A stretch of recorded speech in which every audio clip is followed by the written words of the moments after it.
Blue Dog RV. 6:53. It's time now for our Wednesday morning sprint here on Good Morning Northwest. We'll check in with Chief Meteorologist Kristen Walls in just a moment, but first, here's a look at today's top stories.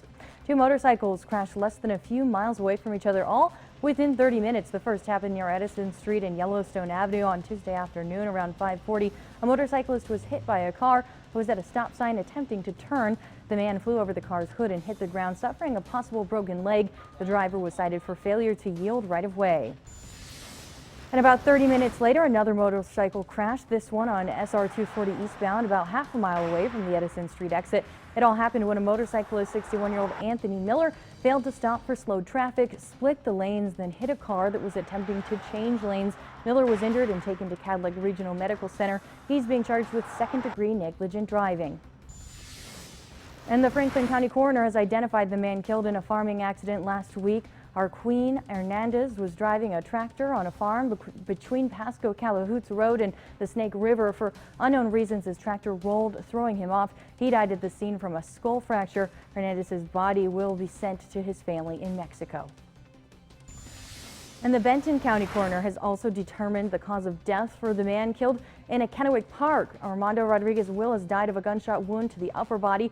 The coroner's office said there was more than one gunshot wound. Willis died at Eastgate Park after a gang-related shooting. The three other victims, who police say are suspects, have non-life-threatening injuries. And in Zilla, a marijuana production facility caught on fire because of an explosion. That's according to authorities in Yakima County. The company Sticky Buds reportedly had an explosion just before 4 p.m. yesterday, sending one employee to the hospital with second and third degree burns. His condition isn't known at this time, but he was alert when responders got to the scene. The extent of the damage isn't known right now, but we'll bring you updates on yaktrinews.com. And Benton County District Court will be changing their hours. Starting Monday, they'll remain open after noon. Prior, they were closed from 12 to 1 for lunch. The change will allow the public to come to District Court during their lunch break. This only applies to District Court, no other area of the courthouse.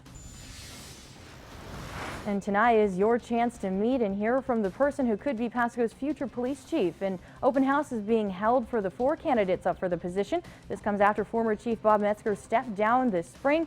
The open house is happening from 5 to 7 at the Pasco Red Lion. Spanish language translation services will also be provided. And as we're giving a live look right now, Legend Skycam Network in Toppenish. Another beautiful start to this last day of July. We're going to heat things up pretty quickly for today. We're looking at these numbers back into the low 90s, but pretty comfortable as we start off your morning. We're looking at 58 in the Tri-Cities with 57 in Pendleton, 60 degrees in Walla Walla, low 60s Toppenish and Ellensburg, and then down to 60 degrees for Yakima. Pretty quiet around the Pacific Northwest for today, but we will eventually have some changes working in here late Thursday and also into our day on Friday. You can see maybe even a few thunderstorms and our wind starting to pick up. But enjoy the day out there today. We should have those high temperatures in the low 90s. So here's Futurecast as we take you throughout your afternoon. Again, nothing but sunshine. We will have a very hot day tomorrow, upper 90s, close to that triple-digit mark. Notice that frontal system starting to move on shore. Seattle and Portland possibly looking at some rainfall Thursday night and into the day on Friday. We'll have a slight chance for maybe a shower or thunderstorm to pop up by Thursday night as that front moves through. Our winds will start to pick up as well for your Friday. Some of those wind gusts 20 to 30 miles per hour, and then slightly cooler temperatures expected by Friday afternoon in the low 90s. So here's your forecast for today. We are looking at that high temperature later on, 94 degrees, with 94 in Walla Walla and 93 for Yakima. 7-day forecast in the Tri-Cities. Again, a shower thunderstorm Thursday night, a bit breezy on Friday, and then gorgeous weather over the weekend. Hottest day will be on Sunday at 97. And then here's that 7-day forecast for Yakima with mid-90s on Thursday, a bit breezy on Friday, and we should have a beautiful weekend ahead with 95 on Sunday. Beautiful. It's time now to reveal the 100% chance of wine winner this week. Yeah, congratulations to Mary Hughes. You were the first person to email me. I'll be in contact with you on how to get your special book gift pack.